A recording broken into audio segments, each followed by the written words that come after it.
Morning everyone, it's Carol here at Oak House Journals. Lovely to have you with me, and I'm raring to go this morning, ready to make a start on week 14 of Margarete Miller's collage assignments or challenge for 2025. I've already got my prompts up here, so head of the game today.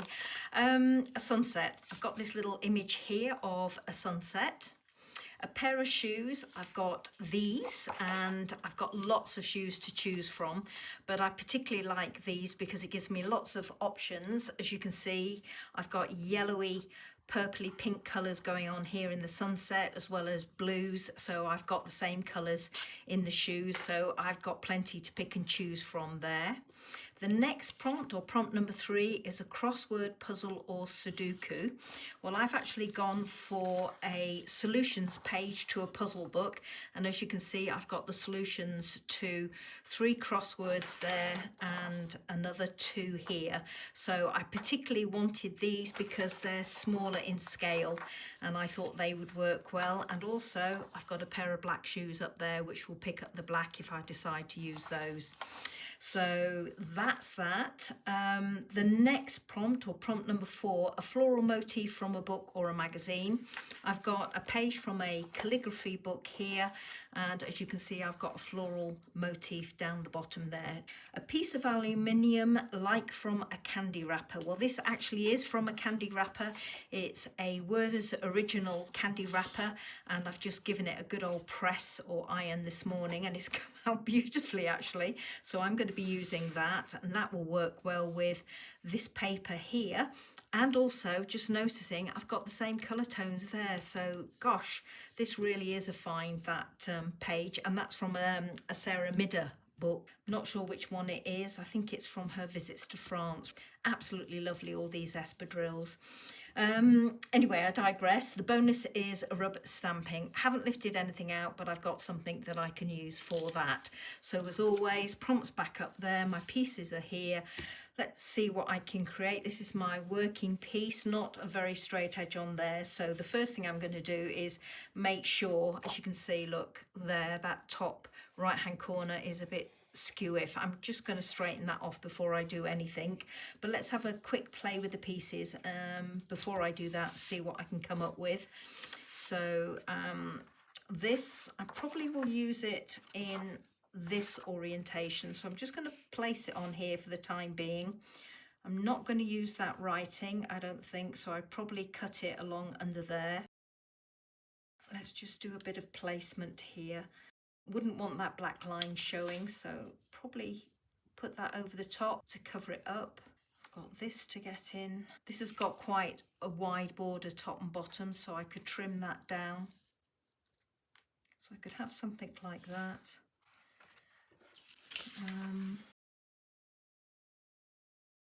Maybe frame that a little bit like that, or go with the larger one here.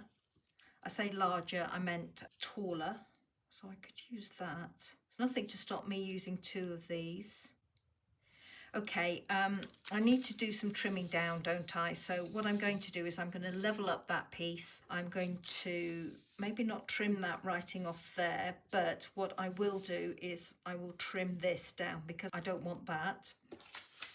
And I'm going to cut out a few of these. So I'm going to go away and get that done, and then I'll come straight back.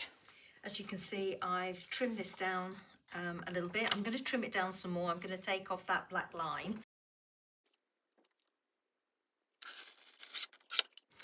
And I'm probably going to have to reduce the width of this, but for the moment I'm going to leave it as is, and I'm also going to leave that writing as is. I've trimmed this down all the way round. There is a hint of a white border at the bottom, but definitely trimmed it round on all sides, and as you can see, I've trimmed these down.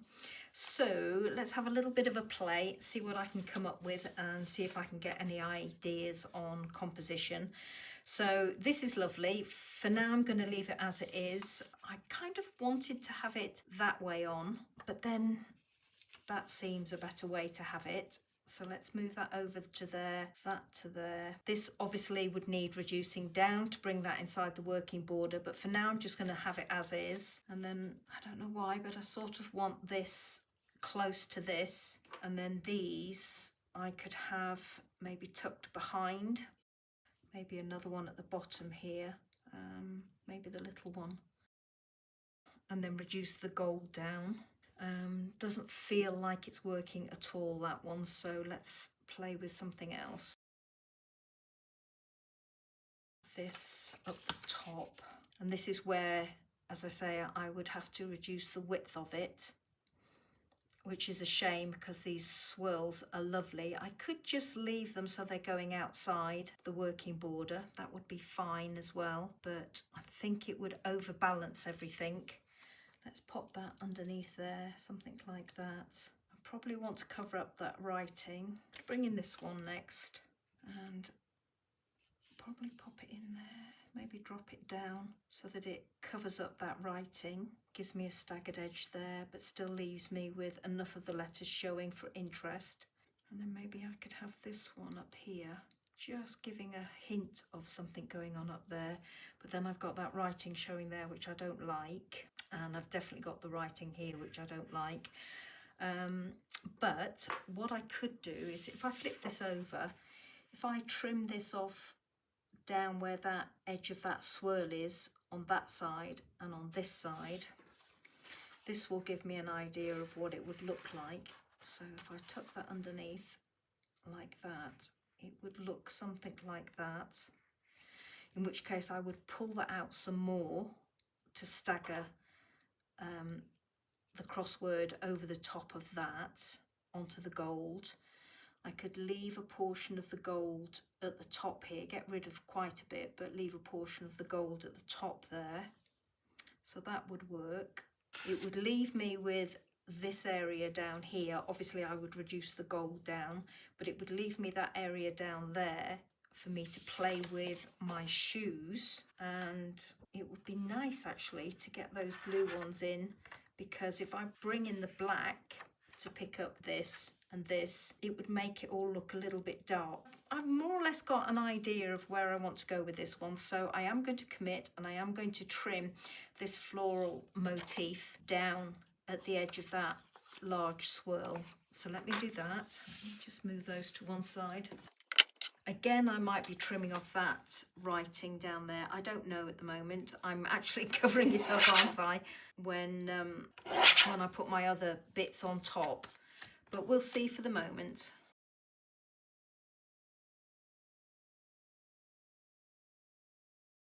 I actually want to drop this one down more, but I can't because of that writing there. So I may well end up having to leave it there, which would be a little bit annoying, but nothing I can do about that. So let me just play with it and see if I like this one tucked in there any better. Not sure I will, but let me have a look. And actually I do like it in there better. The writing is small, which matches this, whereas the writing on this one is a little bit bigger. Not ideal. Maybe I drop it down even more and just have the basket there. Yeah, maybe I do have to sacrifice that scroll that I really liked, but maybe that's the way to go and have it something like that. And that way I can drop this down quite a bit like that. Okay, yeah, that's working better for me actually. It really is. So I'm going to go with that. I'm going to reduce this down quite a bit, so trim it off round about here, I think.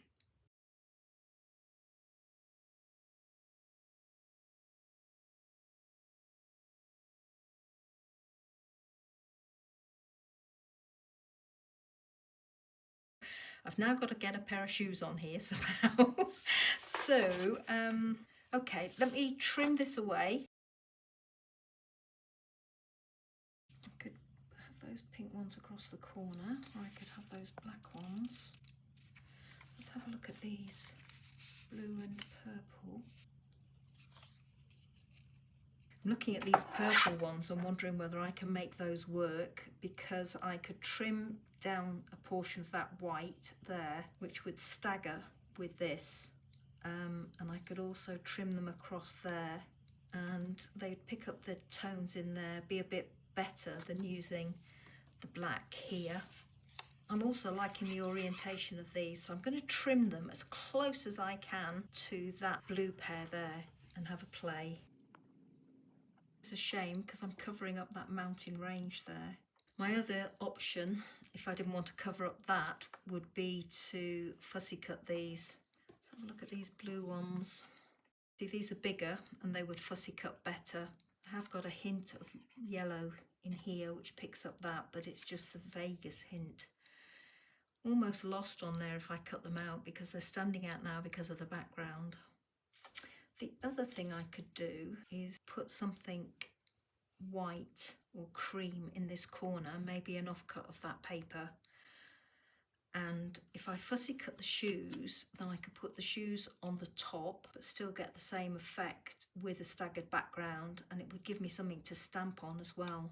So what I'm going to do is I'm going to fussy cut these. It gives me an opportunity then to play with the placement on here. So I'm going to fussy cut these and then I'll be back. You might wonder where I've been. Well, I've been cutting out shoes all morning, so I'm going to show you what I've decided on. I've cut out these shoes. These were the original ones that I said I would cut out, and the reason I've gone with these is because they're stripy and I think they stand out better, and also the yellow of the inner sole is brighter than on these. So let me show you. There's not much difference in honesty. So I've got those, and I thought that they looked better than these if I put those on there like that. As I say, there's not much in it, but those are the ones I'm going to go with.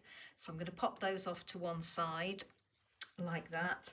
And this, I wasn't happy with this. It just didn't seem to flow. So what I've done is I've got another page from this calligraphy book, and I managed to find a bit at the bottom of one of the indexes. So I'm going to use that down in here. So I'm going to go away now and I'm going to glue all this together and then come back and do the stamping. So this is everything glued onto my background here. So the only thing I need to get in now is some stamping. And for that, I've got some Archival ink here in potting soil because I'm going to be stamping onto this foil. So I want something that will hold and dry as a permanent ink. And I've lifted out this little stamp which just says, there we go, Fig 1 and 2. I've got that scrap of the aluminium that I took off the bottom. I'm just going to see how well this potting soil shows up on here. So I'm just going to ink up my stamp and just test it out in one corner. Oh, you can see it, but it's the merest hint of a stamp there. Right, okay, so that means I have to rethink where I was going to stamp. I was thinking I would stamp up in that corner, half on and half off this image here of the flower motif and onto that, but it's not going to show. Down there would be exactly the same. So the only other place really is in this area, and I'm hoping that this brown is going to show up enough down there. Anyway, that's my only option. So let's give it a go and see how we get on.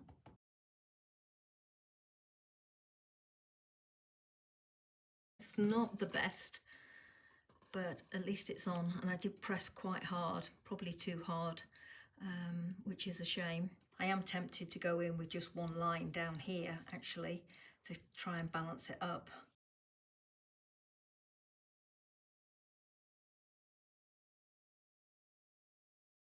There we go, that'll have to do. Okay everybody, this is my finished piece for this week. Let me bring in my prompts and quickly go through them with you. So a sunset, well obviously that's my focal element here. Pair of shoes, my little espadrilles down there. A crossword puzzle or sudoku. So I went for crossword puzzles, so I've got a little one there and a little one here. A floral motif from a book or a magazine. I went with one from a book, so that's that one. A piece of aluminium like from a candy wrapper, well that's my gold piece in the background there. And my rubber stamping, a little bit there and a little bit there. So it's come out quite a sweet little piece this week. Not happy with the stamping at all. I think that spoils it. It would have been far nicer to have had just a delicate stamping up in that corner. Thank you so much everybody for watching, and I look forward to seeing you next week for assignment number 15. Until then, have a great week, and as usual I'll leave you some close-up pictures at the end of the video so that you can see in more detail what I've done. Take care everybody, bye bye now.